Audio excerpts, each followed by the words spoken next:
The war in Sudan has devastated the country, displacing millions and causing widespread suffering. But is there more to this conflict than meets the eye?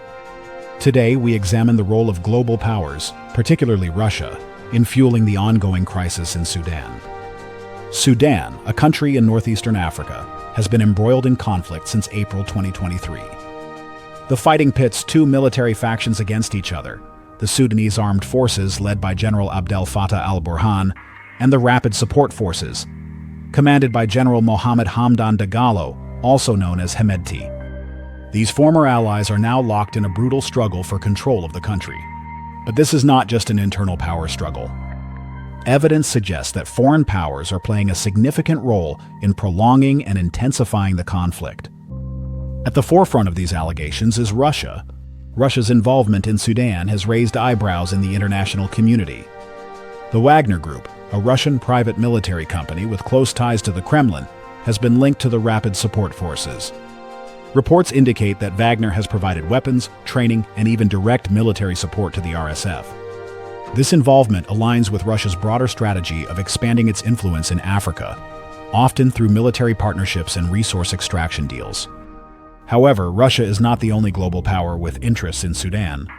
The United Arab Emirates and Saudi Arabia have also been accused of supporting the RSF. These Gulf states see Sudan as a strategic partner, both for its natural resources and its location along the Red Sea.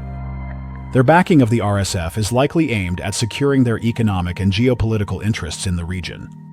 On the other side, Egypt has thrown its support behind the Sudanese Armed Forces.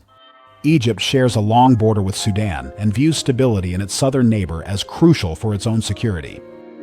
The Egyptian government fears that prolonged conflict in Sudan could lead to a refugee crisis and potentially destabilize the entire region.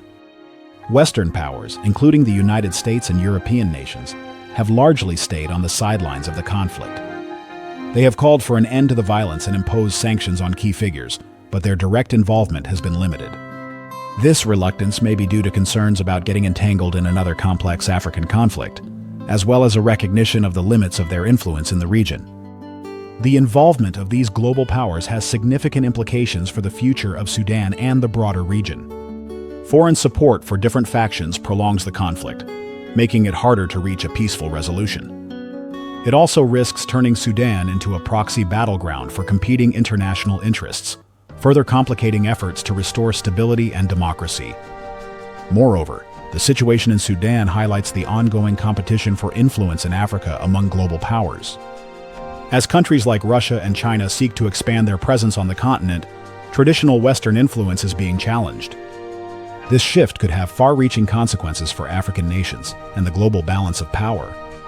The war in Sudan serves as a stark reminder of the complex interplay between local conflicts and global geopolitics. While the immediate suffering falls on the Sudanese people, the ramifications of this crisis extend far beyond the country's borders. As the conflict continues, it is crucial to understand not only the internal dynamics, but also the external forces shaping Sudan's future. Only by addressing both can there be hope for lasting peace and stability in this troubled nation.